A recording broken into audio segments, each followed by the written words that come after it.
For half of the year, South Georgia has the greatest concentration of seabirds in the world, and most of them arrive in the early spring. Macaroni penguins make the most impressive entrance, over 5 million pairs of them. They are the world's most numerous penguin, and half of them are now here.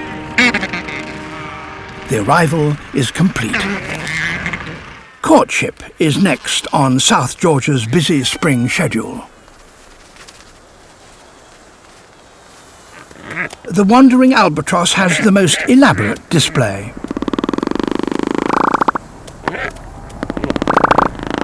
These two are renewing their bonds after being months apart.